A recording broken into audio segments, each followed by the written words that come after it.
this, got nice gear, whatever.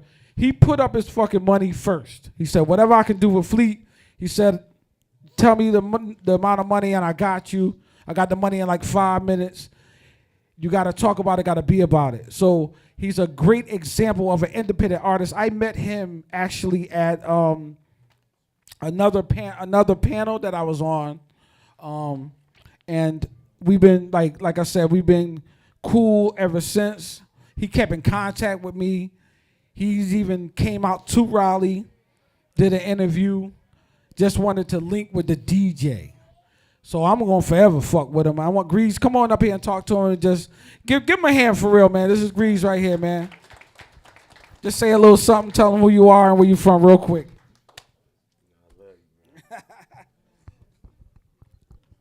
What's good, everybody? How y'all doing today? Come on, man. Y'all know I love energy. We're going to try this again. I said, what's good, everybody? How y'all doing today? Come on, man. Didn't you wake up this morning? Come on. Yo, my name Grease, man. Everybody called me the Black Former. I am so happy to be here sharing space with all of y'all today. All the artists that's out there, again, I said it earlier, if you missed it. If you don't have a DJ, you need a DJ. It is imperative that you have a DJ. It is imperative that you have a DJ because the DJ can teach you everything that you need to know. I was blind when it came to doing this music. I didn't know what to do. I didn't know nothing about the business side whatsoever. All I knew is what my friends and my family told me. And a lot of the times they lie to you because they love you. And you don't understand that because you just want to make it because you got a dream. But I'm telling you, wherever y'all from, excuse me, I'm from East St. Louis, Illinois. Wherever y'all from out there, find you a Fleet DJ because they here right now. Whatever Fleet DJ that's in your area where you live, tap in with them. Check on them. Hit them up and just say, what's up, how you doing? Let them know that you're just not trying to use them because they a human being just like you. And if you think that another human being don't want to see you be successful, that's wrong. So start right here and you'll never go wrong. Remember that respect is the best foundation that you could ever have in this world. As long as you start off with respect with anybody in this room, you'll never fail, ever in life. I don't care who you are. I don't care nothing about none of y'all past. Starting with respect right now in this room, and you will never fail at anything you do in life. I love the Fleet. I said it earlier. I say it again. I love y'all. Y'all show me mad love. Y'all show my city mad love. Y'all helped my city recover a young lady that was missing because she got abducted. So I'm forever grateful to y'all, forever in debt. And I love y'all for that. All you artists out there, I love y'all too. My Instagram handle is @GreaseKingKong because all of y'all are kings and queens out there, and don't you ever forget it. Ever forget it in life. And if you see me with this gold on and these stones and it say something to you, that's because it's in your blood. Because that's where we came from. We wore gold. It's a conductor. Copper is a conductor. And it's about energy. That's what it's all about. I love y'all.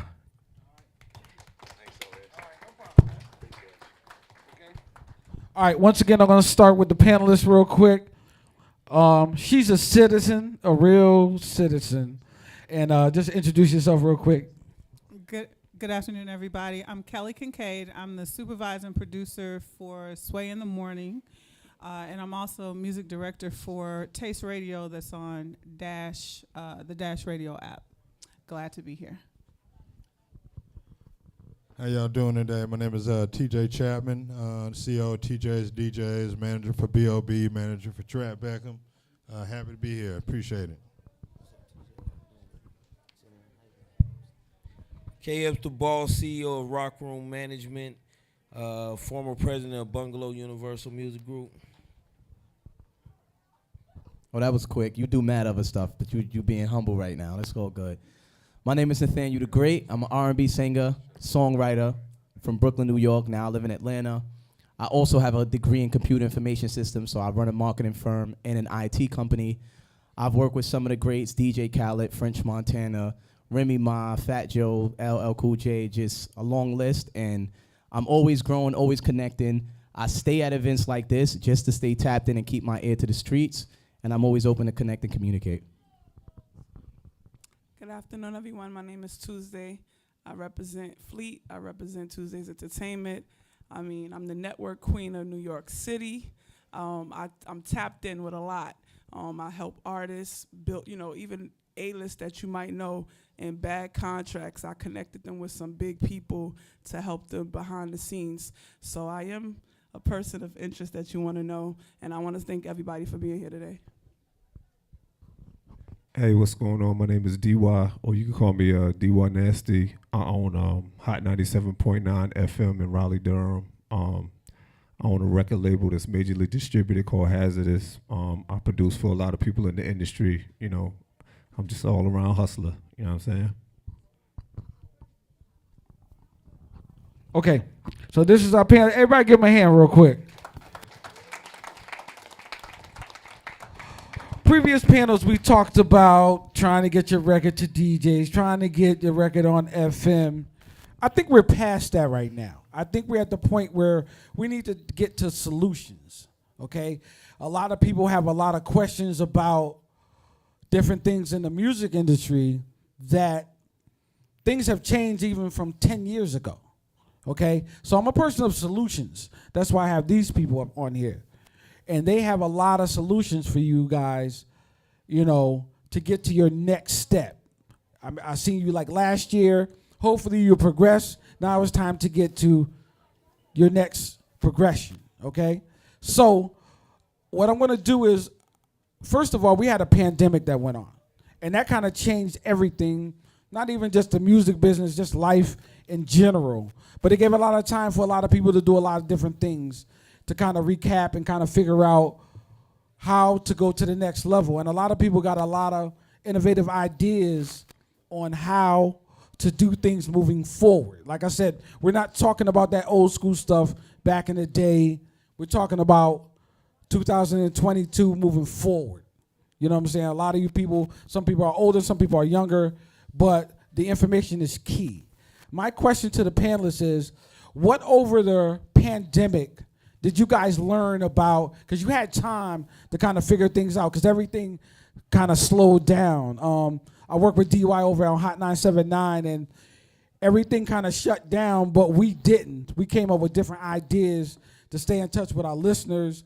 We did a lot of different things. So when we came out of the pandemic, we were ready. So my question to the panelists, what over the pandemic did you kind of learn about how to move forward?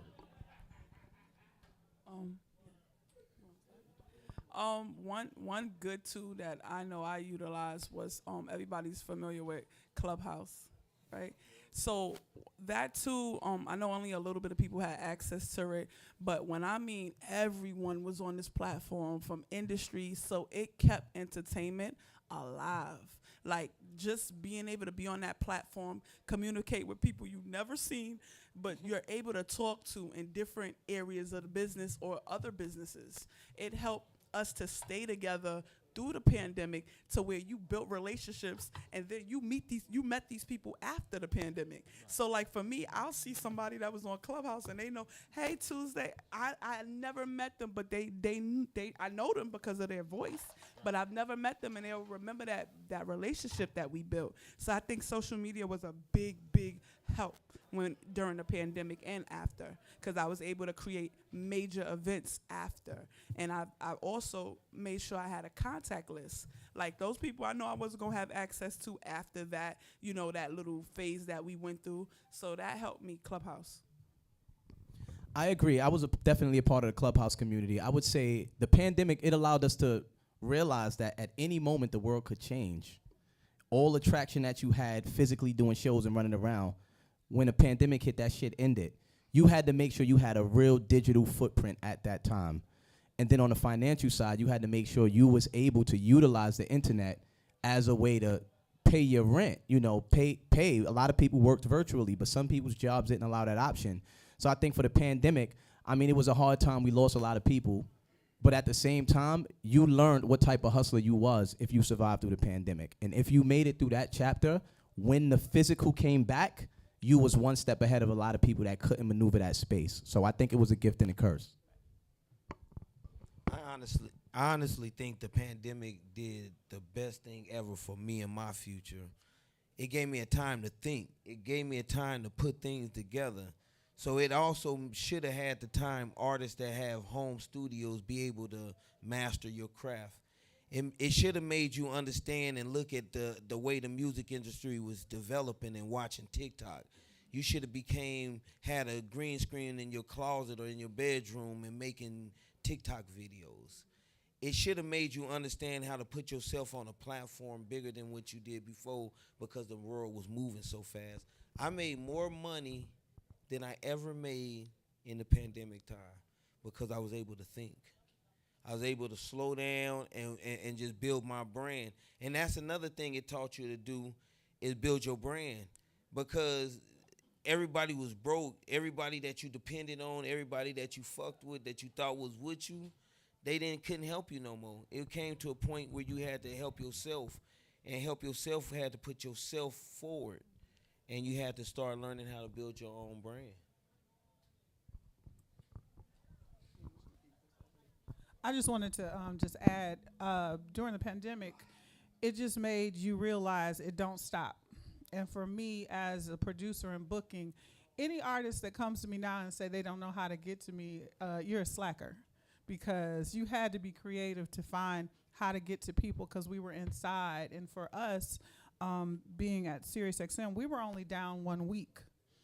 We were on air every day, and we had to figure it out. How to do our interviews, how to keep the show going. So this the being shut down should have only strengthened, if you're a true hustler, who you were. All right. My next question is, I'll put DY on the spot because if I don't do it, he might not, the game is not, told his soul, but we're going to give you a little idea of everybody loves Def Jam, Universal Republic. They have a great platform. DY, does an artist necessarily need a major label to be successful moving forward? Well, I'm going to say it like this. Everybody's situation is unique to whatever they're trying to do. Me personally, I don't believe in major labels no more. You know what I'm saying? Because if you have a connect with someone who could do internet marketing, DSPs, which is the digital platforms, your Spotify's, your YouTube's, your Apple Music, stuff like that, you can pay that person to handle that. And then if you got a person, you have a video person to do your video marketing.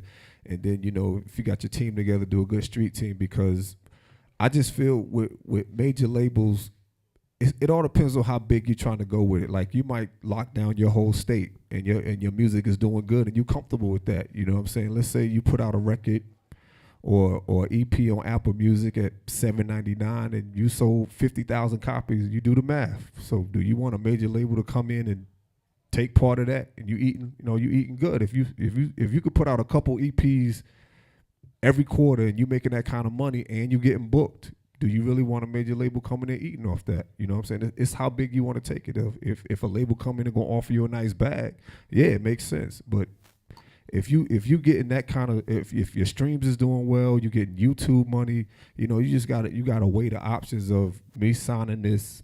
Is that 200,000 or whatever they're going to invest? Is it worth? Does it pan out in the long road of what you making now? Does it make sense? And me personally, if you got somebody that's invested in you or you got your own bag and you getting a great return, I believe it don't make sense dealing with majors. That's just my opinion. What works for me don't work for everybody else. You know what I'm saying? And we all have our own opinions on that subject there. I'm all about being independent. I preach that all the time. But I tell you this, there is no fucking comparison to a major label with a goddamn putting a multi-million-dollar budget behind your marketing and have a staff of 250 plus people where everybody specializes in various areas and has these hard-earned relationships, the stuff that they can do for you, man.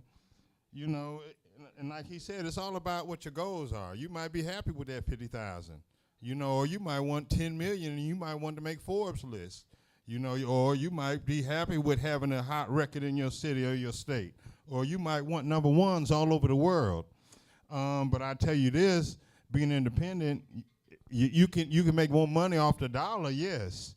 But shit, what is more money off the dollar if the dollar is limited to begin with? You know, I'll take a lesser percentage. But if you put my shit all over the world, not only is this creating all kind of various opportunities for people to hear it, but it's creating a whole nother income stream, or who knows how many income streams can come from it where you can make money. You know, I'm a testament. A major label sucks if they don't care about you. You know, a major label sucks if you don't have a team and you can't jumpstart your own music to make sure that you're a priority with them. But I will say this, when you are a priority with a major, hey, from what I've seen, and I can preach this all day, I can't do this independently. I don't care that my partner is a multimillionaire worth a couple $100 million. I still can't do this independently. You know what I'm saying? Not on the same level. So I mean, I hear all y'all what y'all saying, and I agree to a point. You know, when it comes to owning your masters, when it comes to a higher percentage, but what is a higher percentage of nothing? Ask yourself that. Like, what really, what is it? I take 10% goddamn of millions, you know what I'm saying? Still be able to maybe get me $1 million out of that. But I can't do shit with nothing. And all y'all staying independent, unless you have the knowledge and you have a team, shit, you can kiss that shit goodbye. There's all kind of outlets for us now that we can tap into and use. But if you're only one person, shit, ain't shit happening for you, man. Good luck. Hold on, one quick second before Nathaniel, I got you next. I got three other panelists that came in. I want to actually give them an opportunity to introduce themselves. You want to take that mic right there? Check. DJ Big X from Coalition DJs, President, CEO. Three had to go. You want? Yeah, Granddaddy South, Granddaddy South from Orlando. Used to be signed with SRC Universal Records. Used to be label mates with Akon, David Banner, Terror Squad. Remember, I was a member of HCP, Hypnotized, Camp Posse, 3-6 Mafia. You know what I'm saying? Been in 5 movies. I'm in the Rocky Balboa movie. I've been blessed to do a couple things, and I appreciate anybody that's ever supported me. Thank you. TJ, shout out my dog TJ, one of my biggest supporters right there. Okay, go ahead, Nathaniel. You can go ahead. Well, I just wanted to say this. I kind of wanted to be like the in-between between what TJ is saying about what the majors is doing and then what the brother over here was saying.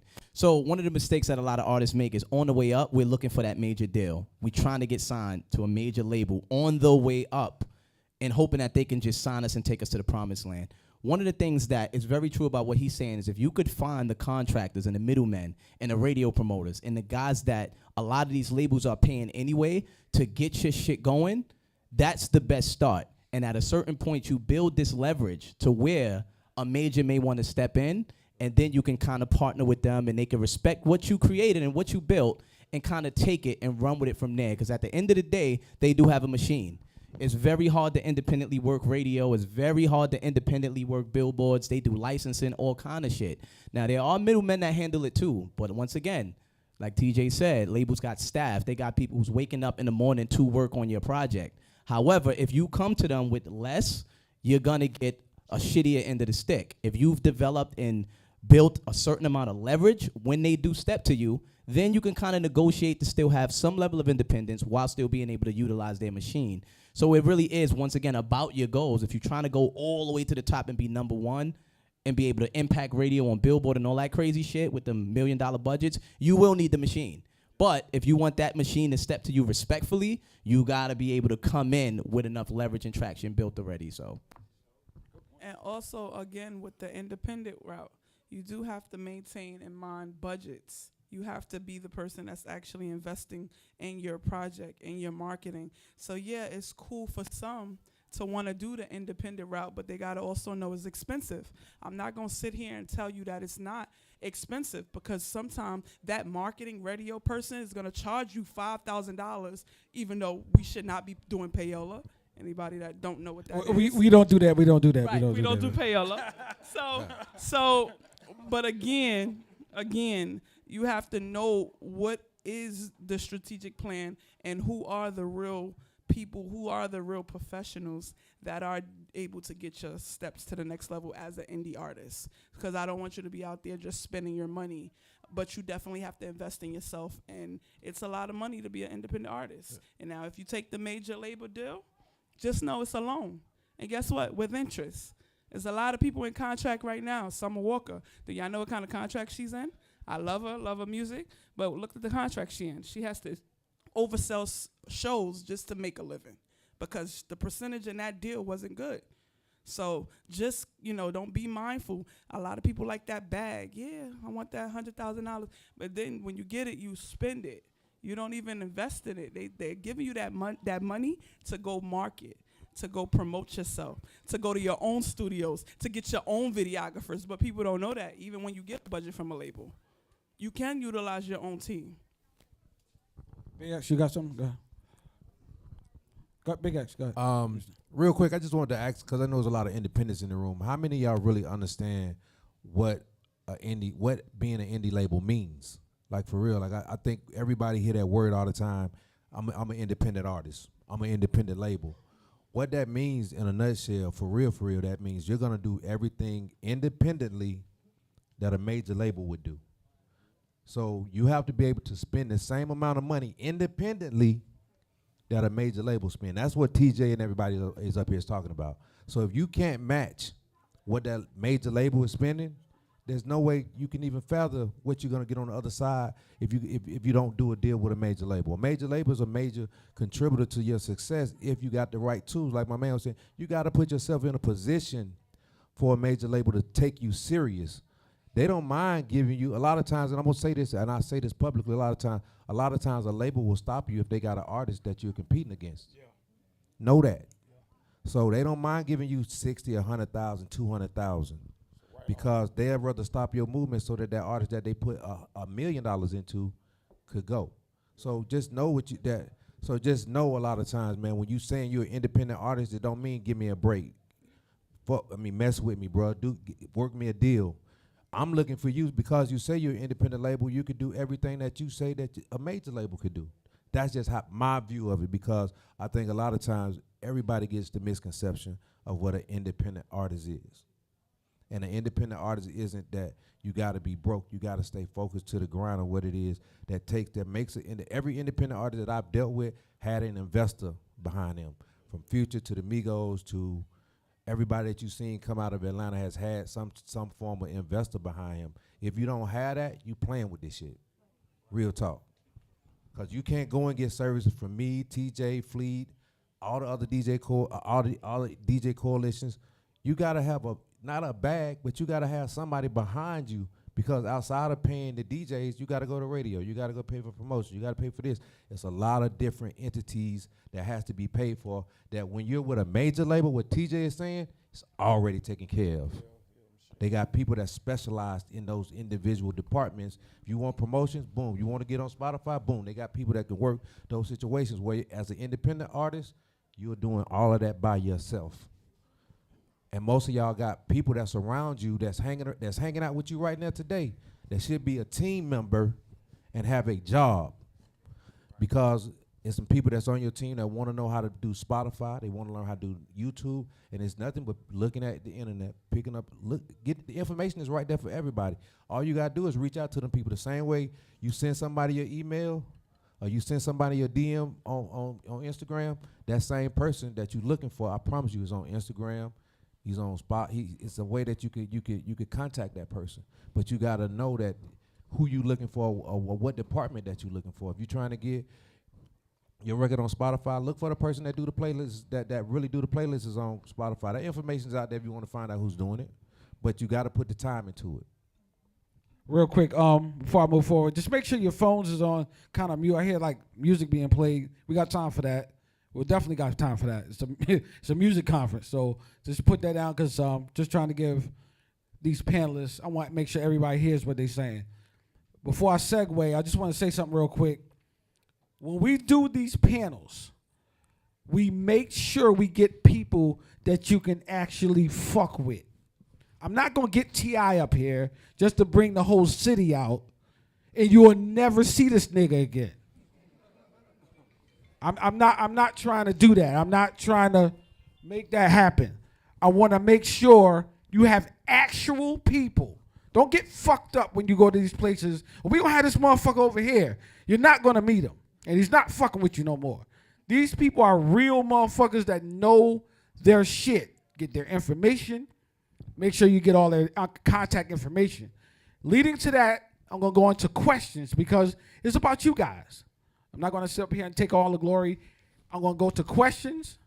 And like I said, they're experts at what they do, and they're real people behind the scenes, in front of the scenes, actually have done it. I'm not trying to get superstars up here to play that smoke shit. I don't do that shit. All right? Fleet don't do that shit. Everybody that came here wanted to be here. And that's real shit. Now, you can go ahead and go hire whoever the fuck you want to have your smoke screen on whoever you want. But these are real motherfuckers here. All right? Who has a question? You know me, I'm real, 100%. Man over there, hold on.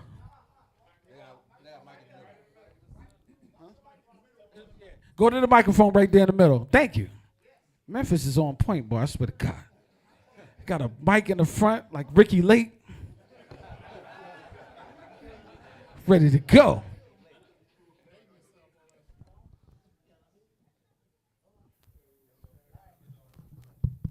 How y'all doing today?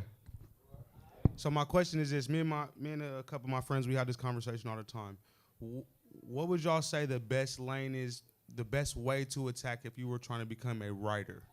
If you were trying to work with artists and pitch your ideas and your music and your sound to other artists to become a writer, somebody that's a part of the industry that's not foreseen on the front scale every day? All right, so, okay, I got a publishing deal, right? I got a publishing deal with Royalty Network, the second largest entity behind BMI. Listen, one of the things is, networking. You know, the more you network, the less you sweat work. Continue going to these events and going to different studios and just meeting people. You know, go to the larger studios. I know everybody be like, oh, my dog, he recorded me in his room for $40 an hour. No, go to the larger studios because 9 times out of 10, you know, like your circle houses and stuff like that. That's where you're going to, like, meet artists and always have something on hand. You know what I'm saying? Because if you got something to produce at that moment, let them hear something. You know what I'm saying? They're going to be like, damn, that's fine. You know what I'm saying? You be like, yeah, bro, you know what I'm saying? Like, a lot of times artists be running up to, like, other artists like, yeah, I'm trying to get you on a song, or I want you to, you know what I'm saying?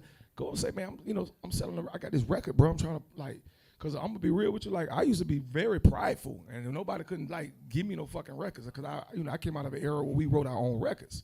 You know what I'm saying? Like, then as my career started dwindling, I'm like, I guess I'd be a little open to somebody writing a single, but not no heartfelt shit.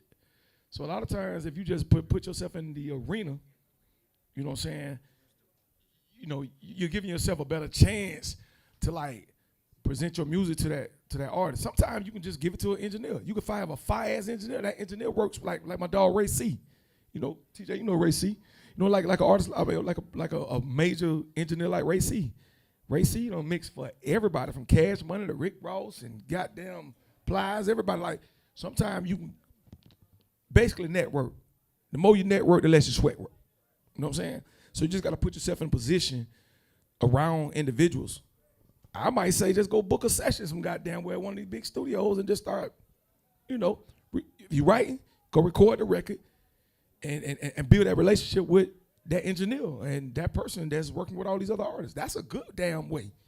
Because trust me, that engineer spends a lot of time with those artists. And what's going to happen is they're going to say, man, I got this kid, named such and such and such, trap house supermodel, whoever. And they're going to be like, oh, yeah, okay, yeah. And they're going to keep saying their fucking name and keep saying their name. Then eventually they're going to say, tell them to come through. So that's the way. The young gentleman with the writing question, where are you? Do you know, as being a writer, do you know what the legal part of it is, as being a writer, what you're supposed to do after you write material? And you know the website to do that? No, that's not the website to actually copyright your music. The Library of Congress is actually the website where you should be actually trademarking your music. It's only $85, and that means each written material needs to be documented as well as recorded, because once you reference a track to that producer, if you give it to him without having your copyright, and we're talking about written in audio, okay? So just look at the Library of Congress and copyright your music and then shop yourself. I'm gonna give you exactly what works for me. This is what I did. So about 10 years ago, I was in an R&B group and we split up. It was me and my two brothers. So as a solo artist, I didn't really know what lane I wanted to play, but I knew that I write songs. What I did was target producers. Producers always shop beats, and a lot of times they need hooks or full records and references. So this was the Twitter days. I would hit everybody up. T-Minus, Hit Boy before he popped off, everybody. Eventually, producers started sending me joints. Yo, let me see what you got. I remember getting my first placement with Pat Poose. It was a song called King of the Streets. Pat Poose introduced me to K-Slay. K-Slay then put me on the record with DJ Khaled. Then I ended up on a hook with French Montana. Then Remy Ma, then it just snowballed. But even though I was an artist, I approached the producers and said, listen, my name is Nathaniel, I'm a writer. And if you need hooks or references, I got you. After DMing 100 of them, just the 2 or 3 that hit me back that I seen was already getting placements, that snowballed everything for me. Before you know it, artists start getting on my records. LL Cool J, Music Soul Child, like it started coming back. But as a writer, target producers, because that works for me. It works for me, all right? Yeah, I gotta say something on that. I managed Lonnie Burrell for many years. Lonnie Burrell was one of the biggest writers. He wrote for Beyonce, for Jamie Foxx, Chris Brown, and etc. And the way we used to get a lot of records is almost like my man said, was in the studio. Lonnie Burrell used to sit in the studio with Tank and just do whatever, hum, whatever he could do, and it got to a point where we just going studio after studio after studio and running into people. I really think when he said that, that resonated, because Lonnie wrote for everybody in the game, and they started out from us just going studio for studio, being broke in Hollywood. I'm working at Universal, broke. He up there going studio after studio, we just making a living, and it popped for us, and then we was touring the world. I just add on that about the studio thing. Yeah, like so much magic happens just from being in the studio, whether it be placing songs, whether it be even getting features. You know, somebody might just be in the room across the hall from yours, you know, and you might be able to get him to come in and listen to something, and he might like something so much, you know, he might just go ahead and do a verse right then. That's just where the magic happens. The producer aspect of it, you know, most producers aren't writers, but half of these people that are buying these songs, they want hooks. And so however you can get to the point where you're making hooks for these producers by building relationships with them, asking them to write to some of their beats or whatever, that can open doors. But more importantly, you know, I'd build relationships with the artists you can. I build relationships with the managers you can. I mean, you don't know what way it's going to come from. You know, it can come from anywhere. But you have to at least attempt to build as many connections as possible so you can try to reach out as many different ways as possible. You know, and also as a writer, you should be a part of BMI, ASCAP, CSAC. Well, these performing rights organizations have meetings. They have various functions, you know, where you can actually participate in and find out about opportunities where people need stuff. I mean, there's all kind of stuff, but you have to be the catalyst. It starts with you. Sitting at home doing nothing, nothing's gonna come from it. You know, get out here and network. That's the best thing you can do. And then with doing that, you'll be able to find a whole bunch of stuff that you might not even know existed. But get out here and network. Don't rely on the social media and the internet to accomplish your goals. Okay, my next question. Yeah. Hey, how you doing, panelists? I'm Jay Rocker from Detroit, Michigan. I'm an artist, recording artist and songwriter. I actually got a question. I'm also an independent artist as well. You know what I'm saying? So, the question I want to know is, because I'm the person who is actually putting the money into itself and investing into itself. Because I do not have an investor, what would be the things that you would say I should focus on first? As far as like, go ahead.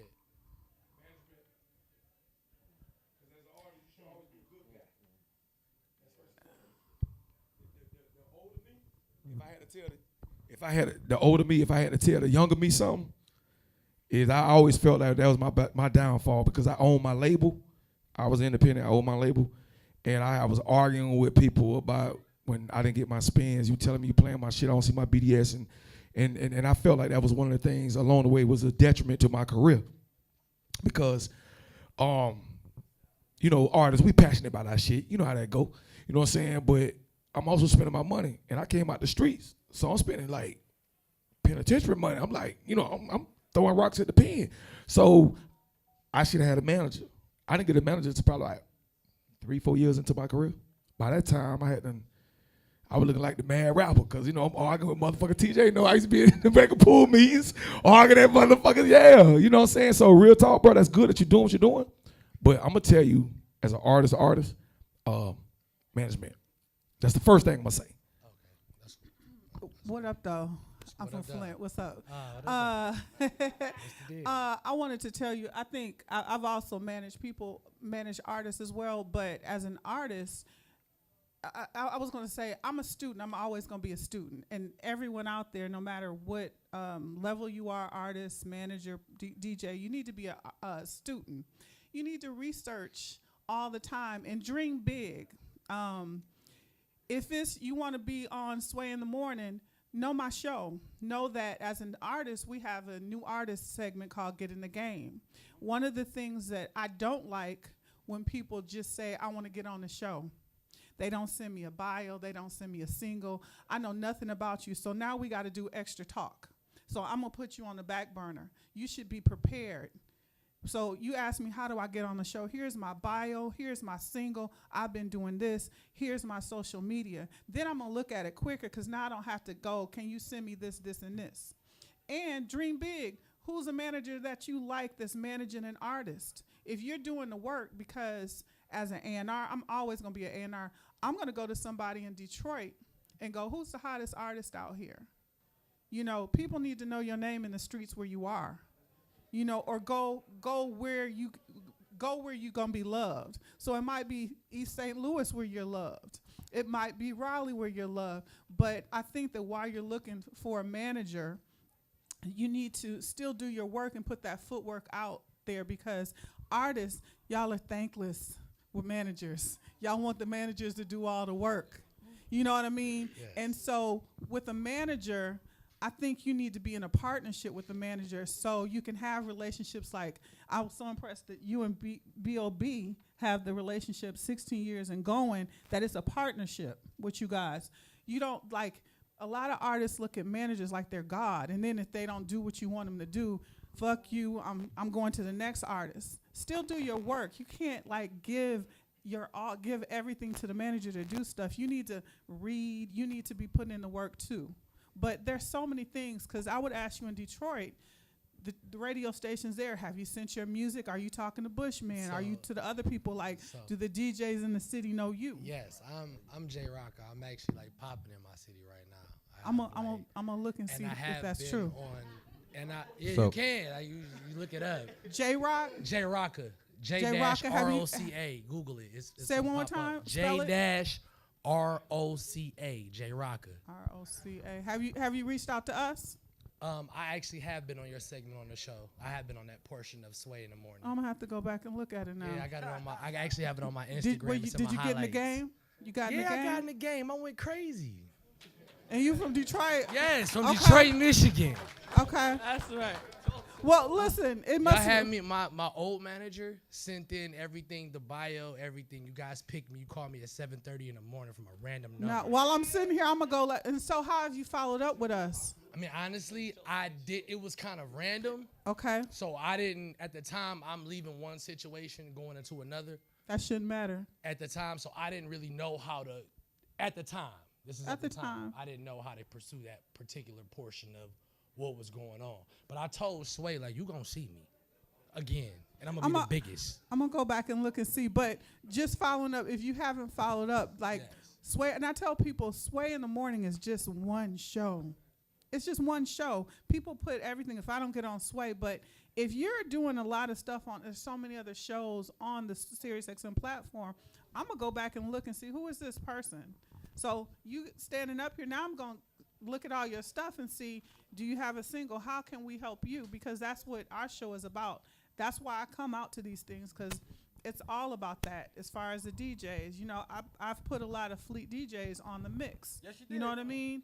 And just keep on. Follow up, though. If you got that get in the game, you got to reach out. There's a whole bunch of mix shows on SiriusXM. Okay. You know, and I see it's different radio stations up here. You got to tap in all the time. Don't let switching managers. That's not, no, this is your shit. You know what I mean? So you got to keep pushing, regardless if you have a manager or not. Let me get to the next question because I'm trying to get through them real fast. I'm trying to get everybody's answers. Go ahead. All right, so I'm Artist Kid Scuba out of Birmingham, Alabama. I'm here with more bookings. And my question is, so you know that we all have a lot of talent in this room. If you could guard somebody off in here at that point in time when that deal hit the table, what questions are going on through their mind before they do anything? And I'm talking about you trying to help these people right now. We are looking to you. Y'all are the panelists.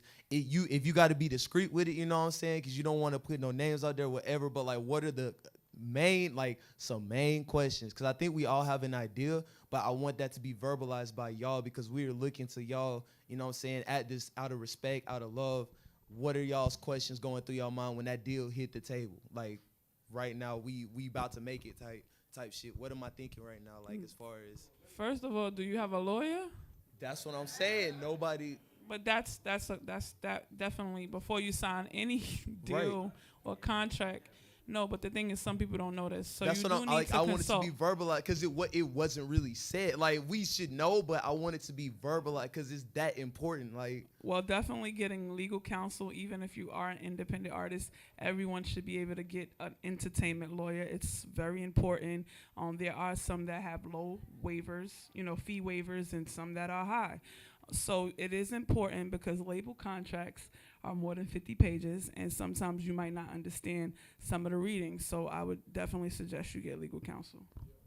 I mean, one of the questions for me, first off, that I'm going to be concerned with is, and especially with how shit is going nowadays, the direction it's going, is do I get to own my masters? Sure. You know, back in the day, that didn't really matter because that wasn't a negotiable point. You know, if the label's putting up the money, then they own the masters. But now there's all kind of deals being given where you get to keep your masters, whether they let you keep it, whether they lease it, whatever they may do, but it's real popular for artists nowadays after they kind of gone through their career. Like, so many artists are selling their masters now, and they're getting stupid amounts of money for it. And so if I was to do a deal today, the first thing I'm going to ask is whether or not I get to keep my masters. But understand this, if you don't have any leverage because you haven't done anything, you know what I'm saying, then you keeping your masters ain't happening. You have no negotiating power to do any of that. Another thing I'm going to worry about is this a 360 deal? And even if it is a 360 deal, know that 360 deals, I mean, they're all encompassing of getting money from all your various revenue streams as an artist, but you can negotiate certain parts of it out your deal. So even if they are doing a 360, you don't have to give them 25% of your merchandising.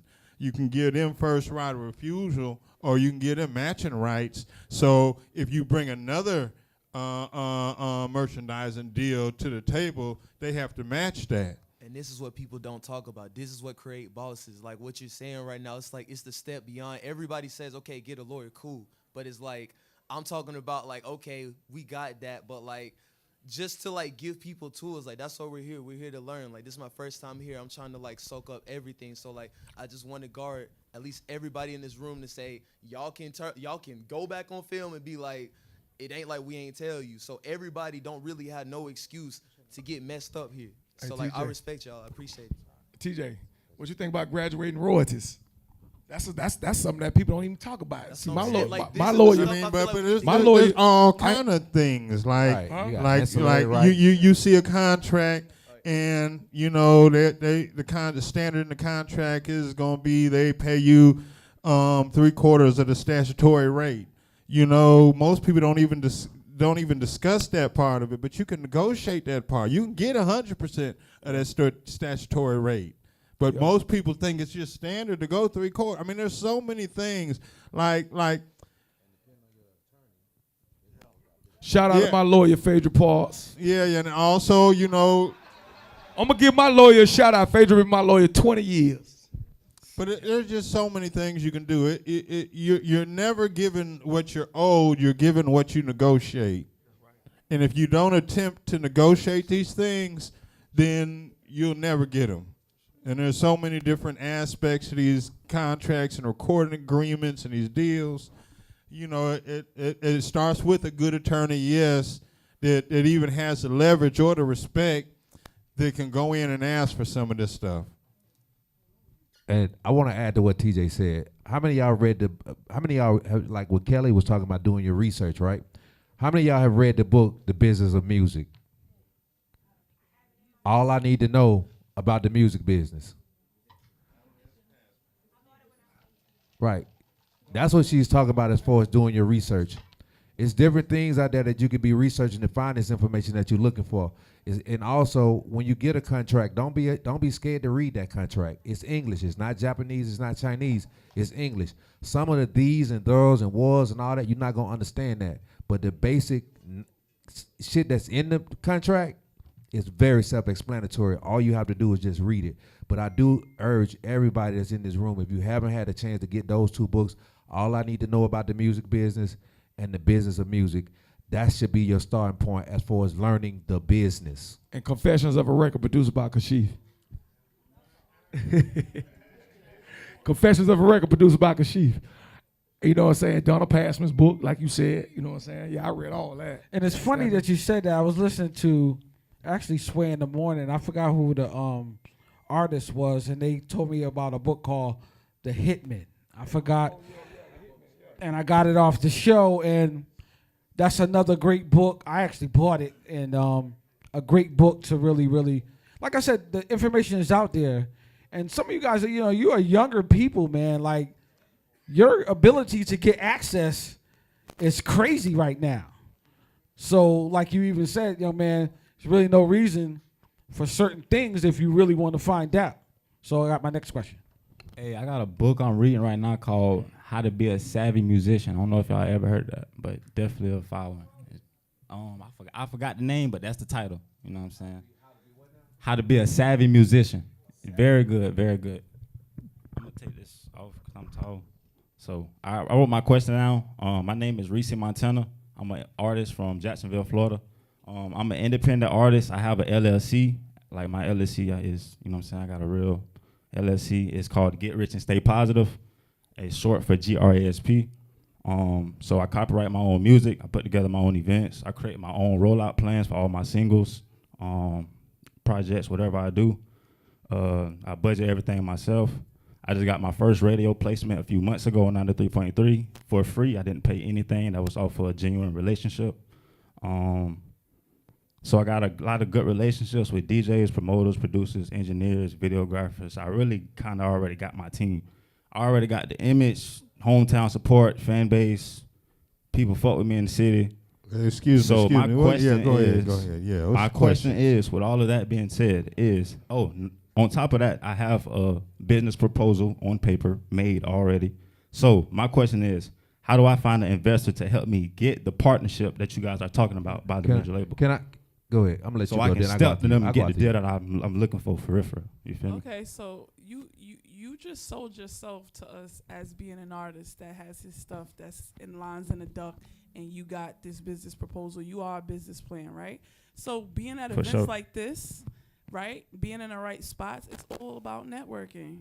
You don't know who the next person is that can actually be that person to that you pitch to, just like you pitch to us. So you have to get out there and network more and see who is the business-minded person that could help you and who's out there. Do you have a mentor? I didn't hear you mention that.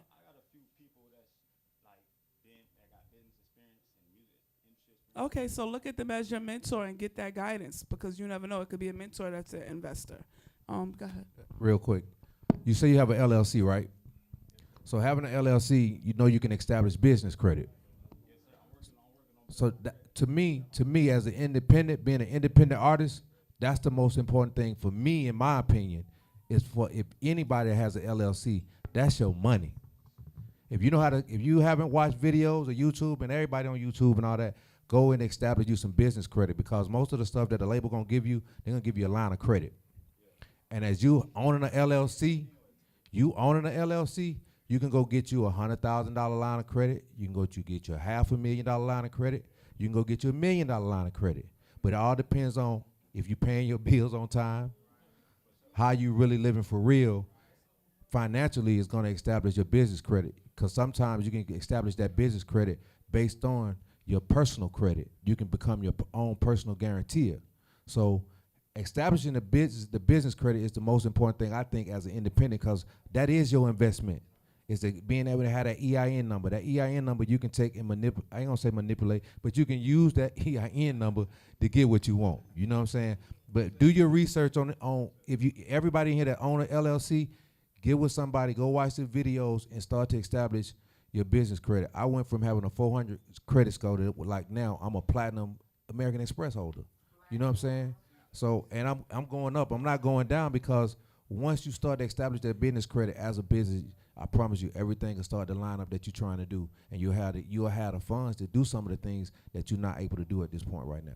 Real quick, that's my last question. Real quick, guy right there, and then I got something for the panel. Real quick. Hey guys, I just want to say, first of all, thank you to the Fleet DJs and all of you panelists for being here. I have a question for TJ, or anyone else can chime in though also. Trap Beckham's one of my good friends. Love what you guys are doing.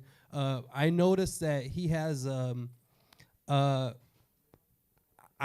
know if it's a formula or something, but a lot of his songs, they always go viral and trend. So for, any artists here, is there anything that they can do that they may not be thinking of, to go viral with their music?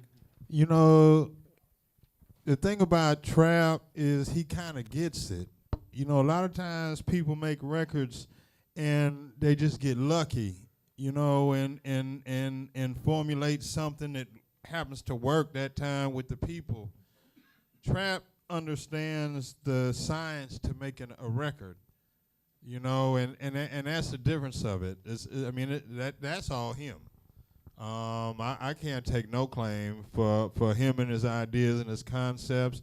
He makes hooks that are timeless, like that conform to whatever situation, But that's him, and so you as an artist, you have to record so much, make so much music that it gets to the point where you understand what it is.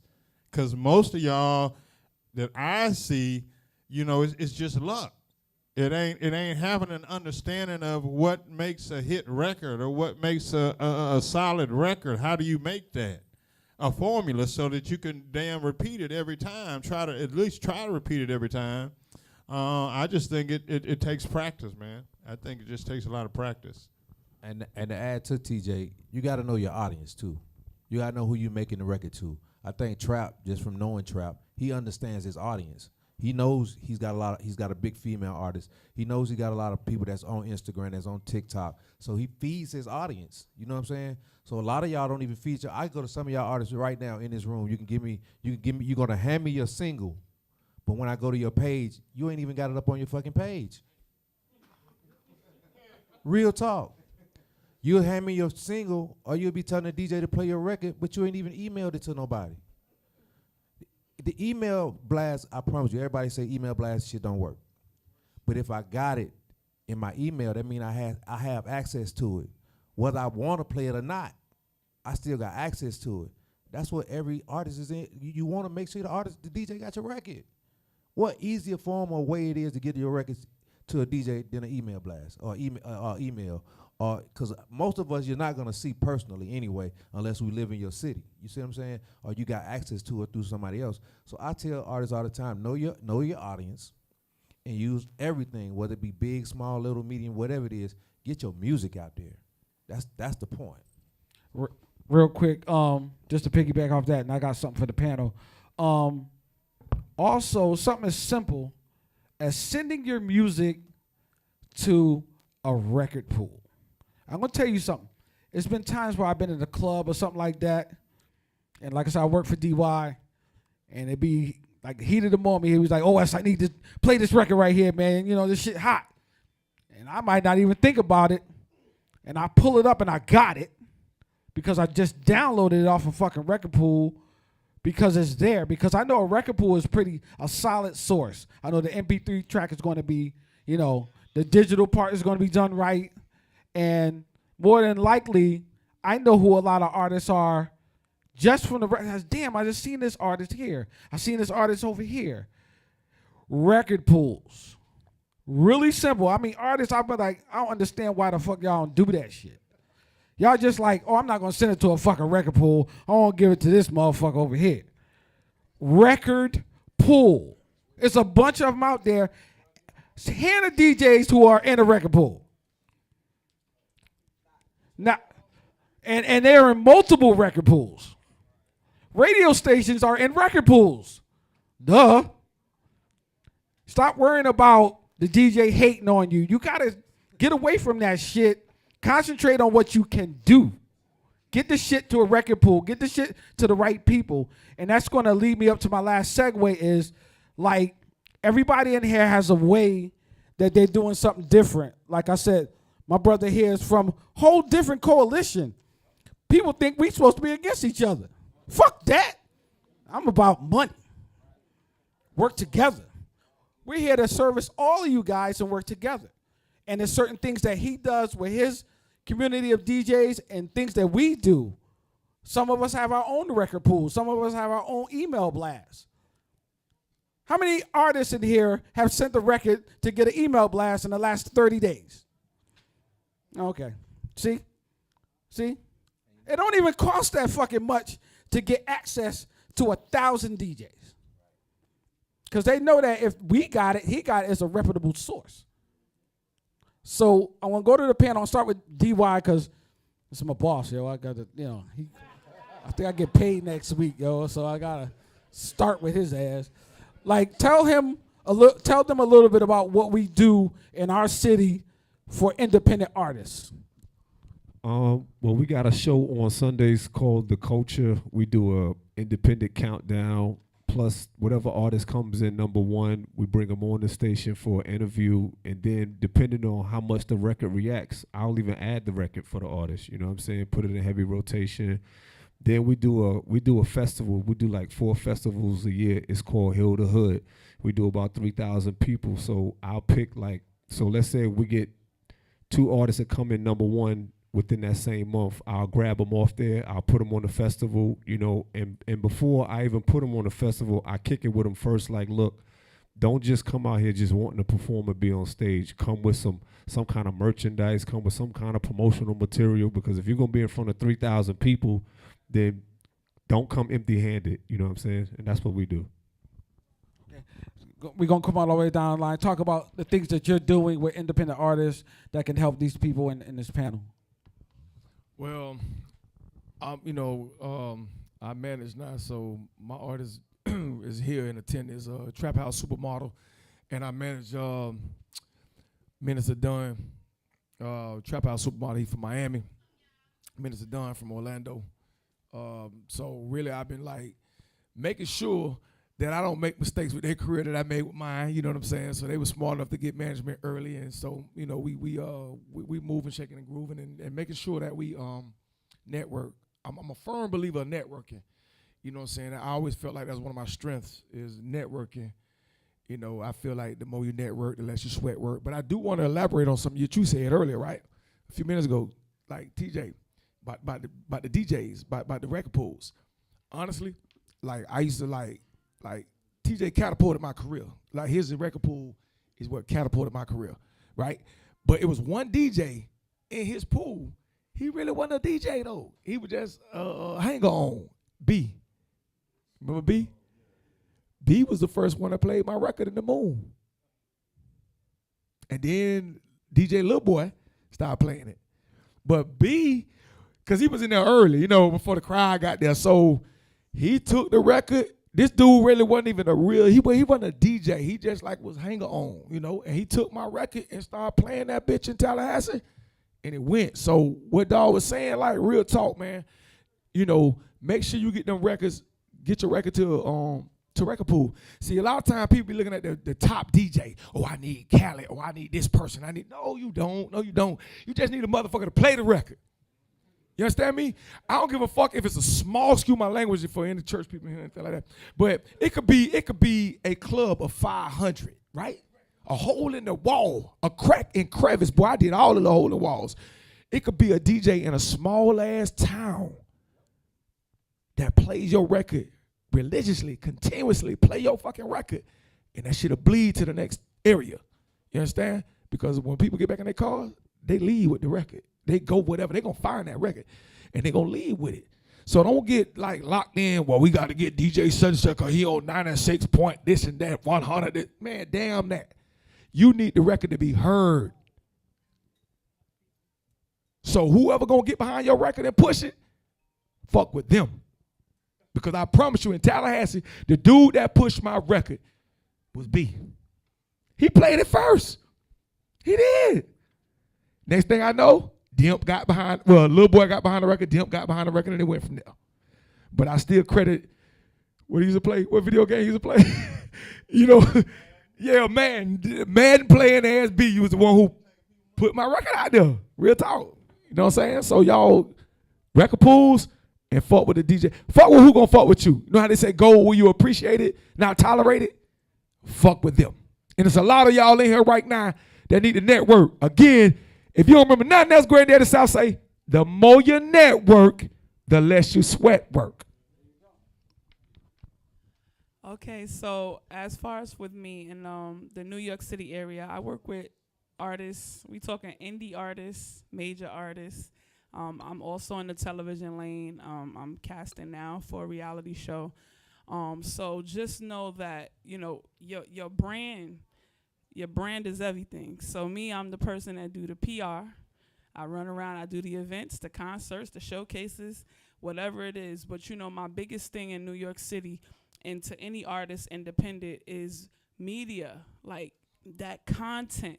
Getting your face out there, and I really respect all the outlets out there, even if you're big or small.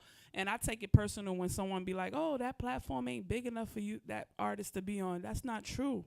That is not true. I've had A-list artists on my podcast, and I only got 200 followers. So that's not true. So my big thing is media. Expose yourself to the masses, network, go to events. Don't be scared to travel. It's only like $100 to go 2 hours away. Don't be scared to travel. So if anybody need any help with any like PR services, media services, if you just need help with, you know, trying to figure out where you going, which lane, movies, television, writing, producing, whatever it is, DJ network, I'm your girl. Tuesday Thomas.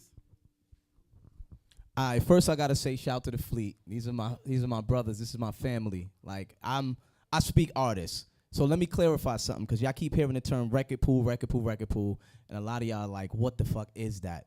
So for my artists, what the record pools are, they're websites that you can upload your music to that DJs already subscribe to, and they'll download your music. So I just wrote down a small list. Pull out your phones real quick, artists. I'm just going to give y'all this so y'all can look these up. These are record pools, coalitions, and distribution lists. It took me years to get to this point where I go through these, but in terms of record pool, well, let's say coalitions first. So you got the Fleet DJs. This is where we are now. You're definitely in the right place. You know about them if you're here. You got the coalition DJs. That's Big X over there. He's in Atlanta. His team is crazy. They running shit over there. You got ATL Top 20. They also in Atlanta. They super influential. And then I also wrote down the core DJs. But there's the Nerve DJs. I don't want to leave nobody out. There's the heavy hitters. There's a lot of different guys. There's the union DJs. All right, so now when it comes to record pools, there's a franchise record pool. It's like $5 to upload a song. And it's over 1,000 DJs there. Every time I put a record out, I upload it there. I swear to God, within the next 2 weeks, I'm getting spins in like 8 different cities. On radio, independent radio, digital radio, and FM. So you also have the heavy hits pool, which is ran by the heavy hitters. It's a little political to get in there, but just look it up. It's easy to find those guys, and they pretty open to taking new records. There's DJ City. They one of the biggest record pools in the world. They international. You get the guys from Brooklyn to Mexico playing your shit if you fuck with them. And now when it comes to distribution lists, you have DigiWax. You have MP3 Wax. My guy from DigiWax, he usually here. I'm surprised he's not here this time. The CL, CL, shout out to CL. But that's just a few. I hope y'all took that down. Now, here's another thing. I'm going to just take it one step further. After you start these distribution lists and start tapping in with these DJs, you want to start popping up to their conferences like this one.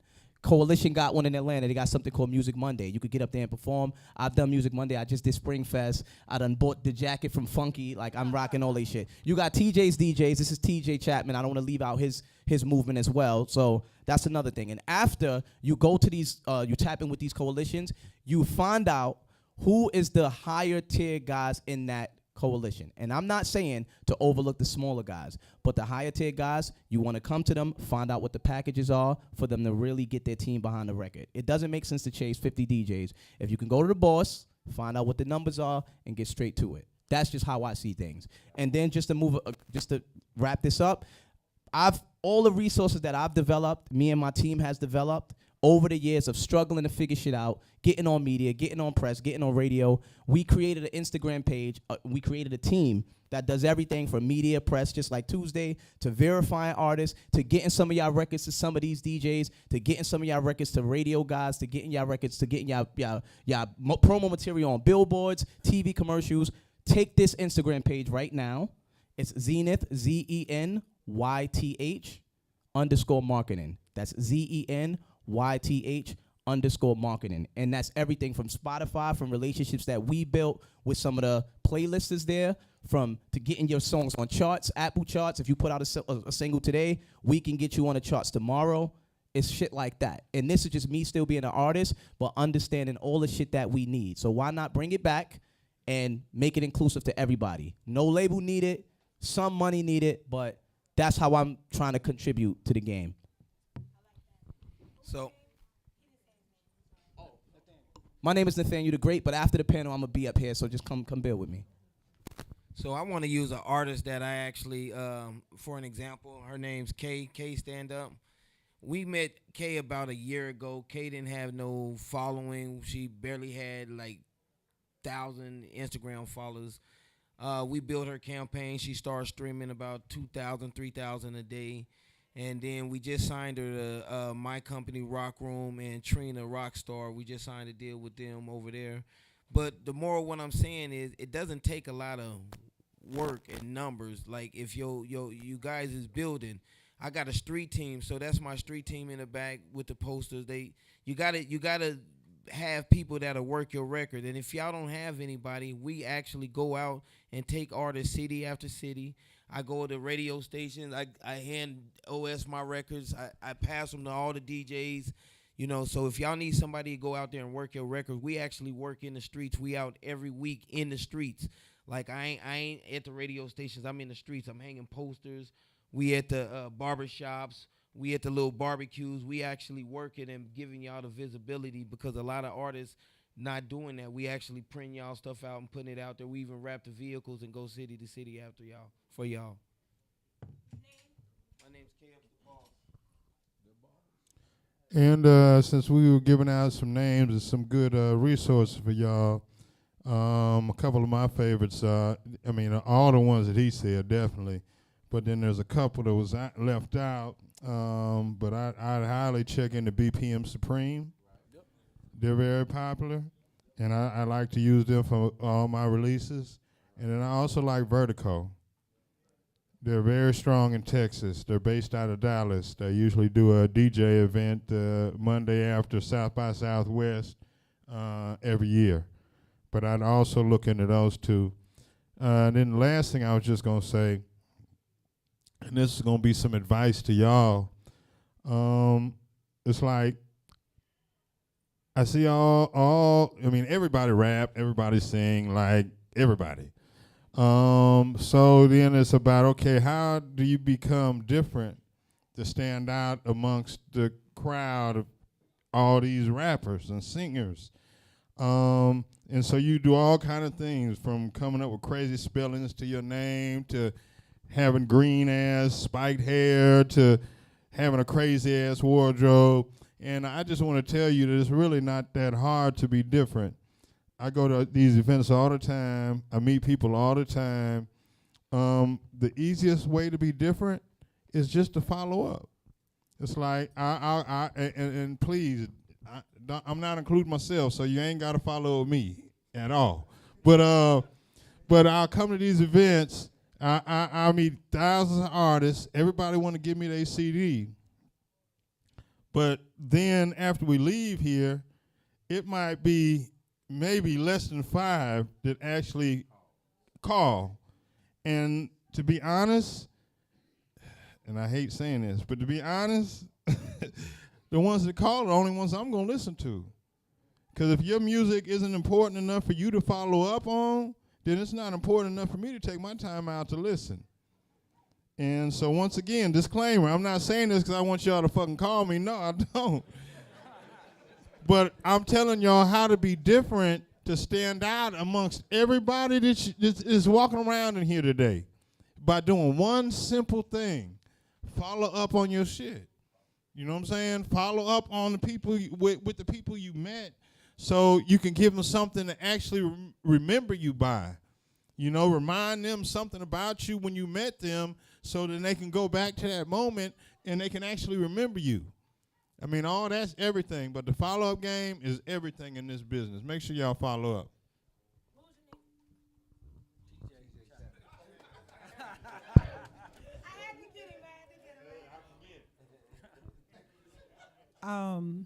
I wanted to go, there's a few things I was listening to everybody. This is called the Power Panel. And I want to tell everyone, for you all to use your power when you're talking to everyone. And so I am supervising producer for Sway in the Morning, but I want to speak about Taste Radio as well, as far as opportunities for artists to submit music to me and send me everything. Do your research. If there's one thing that I want to just put in your head, stay a student. And I wanted to say, with all the books that were recommended, also keep up with the trades. Like, there's a lot of information. Like, every day when I get up in the morning, I'm looking at what's happening for today. That's so helpful, because you want to be in the know of what's happening. And I'm always amazed at people always saying, how do I get here? And it's so much. You all are in a great time right now because you have the internet, you have these conferences and stuff. And I always tell people, Google is your best friend. All you got to do is type it in. But I love, TJ, you were saying when people call you, there is such a thing. I have found people always want the hookup. They don't want to do the work. And I still look at our general email, and I always pay attention to people who hit me, because this gentleman up here, Irv the Phenom, he just had to tell me his name, because he has always hit me and kept a dialogue and a conversation with me. And we haven't talked in a while, but as soon as he said his name, I remembered it. And I hope J Rock is still here, because I want to see you afterwards. Okay, cool. It's the networking, you know. Just be consistent with your movement. That's how people know who you are and want to get involved with your movement. But there's so many opportunities for artists. I think that everyone always looks at the big stuff, and it's the middle and the small stuff, because you never know where it's gonna be in the future. And what is it, D Wise? Like, I love what you're doing. I think that's great. Though your radio station is very important for these artists, and the artists, you are helping them when they get big. You know what I mean? I think we got to continue to support Fleet DJs, your radio station and stuff, because it's all about building. Because I think a lot of people are so about the clout, and they want to just go big, and we got to support every entity that helps blow you up. And I appreciate you guys. Real quick, I got one mic. Yeah, do me a favor. This is just for me. Pull your phone out. If nothing else, follow me on Instagram at DJ Big X ATL. I'm gonna drop this gem and I'm gonna tell y'all some of the things we do as a coalition DJs. We do this thing in Atlanta called New Music Monday. We've been doing it for the last 12 years, where we allow artists to come in, perform 3 songs, first verse and the hook, and you actually get feedback from the DJs in the clubs that's gonna play your records. These DJs that's giving you feedback are some of the top DJs in the city that's in the strip clubs in Atlanta, where they're broken. Every major artist that you've ever seen come out of Atlanta has came through the strip clubs of Atlanta. One of the tools I use, and the reason why I told you to take your phone out, because I'm to give you something I think every artist and everybody in this room need right now. How many of y'all have heard of Chart Matrix? Chart Matrix. That website alone, and that situation that they got with that website, it actually shows you as an artist where you at on your YouTube, on your TikTok, on your Spotify, anything that you have digitally that your records came out on. You can see whether you're in the green, you're in the red. You need to be working on this. You need to, and I can look at any artist. I can look at my man J Rock back there. He said he killing Detroit. You don't think I'm gonna look him up when I leave?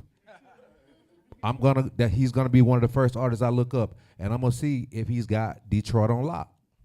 And it's gonna tell me whether or not he's got Detroit on lock, because outside of that, if you pay the fee to get the full program, you can actually see what cities you're actually buzzing in. The same way you can see on Spotify what cities you're in, you can actually see a combination of everything that's on that you have from Spotify, Instagram, YouTube, every digital platform. You can see how you're ranking.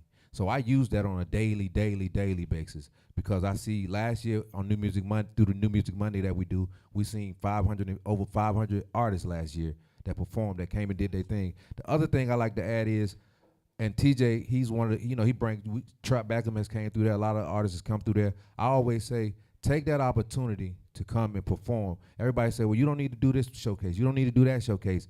Those are opportunities for you to practice your craft.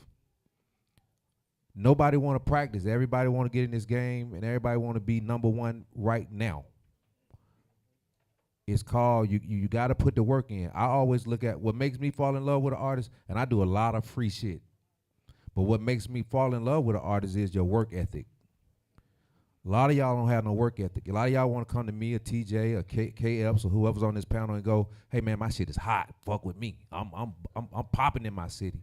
It's more to it than that.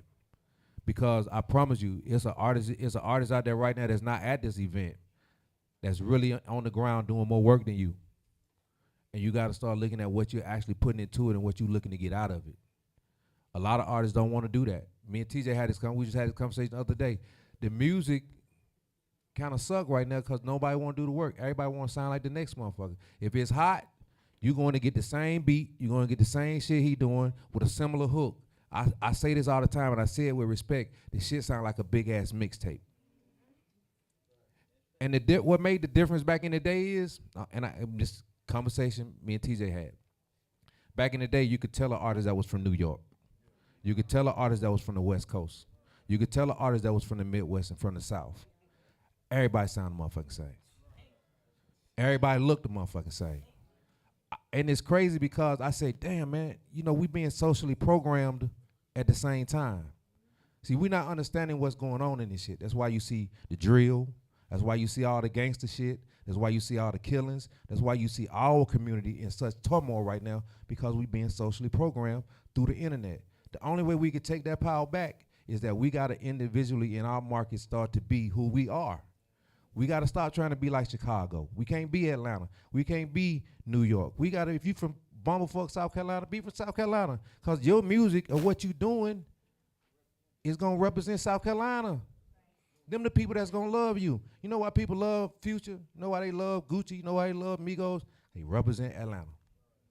Represent where you from and the sound that's from where you at. That's what we looking for. As a DJ, that's what the DJ is looking for. We're not looking to hear the same record over and over and over again with just a different format. You gotta do something different. That's all I've been hearing everybody up here on this panel say today. Do something different, because everything right now, that shit is starting to sound redundant. And ladies, please respect yourself. I'm just gonna say that from a man's. I know ain't no men in here gonna say that. Respect yourself. You don't have to sell yourself to have a hit record. I don't have to know what's going on between your legs. I don't have to know none of that shit. But respect yourself. And every dude that's in here, you don't have to kill your brother to have a #1 record. You don't. I promise you, one of my main things I do right now, I don't play gangster records. I don't play that shit. I do my best to keep my DJs from, even though we in the strip club and we kind of have to play some of that shit some of the time, but for the most part, I try to teach the DJs, yo man, as long as we keep pushing it, it's gonna keep going. And the music, no matter what nobody says, is a major influence over what we all do. And if you don't believe that, you lying to yourself. All right. We're going to wrap this up. Hey, give this panel a round of applause, man. For real, man. Make some fucking noise, man. All right. This is the real network shit. This is the real shit after it's over.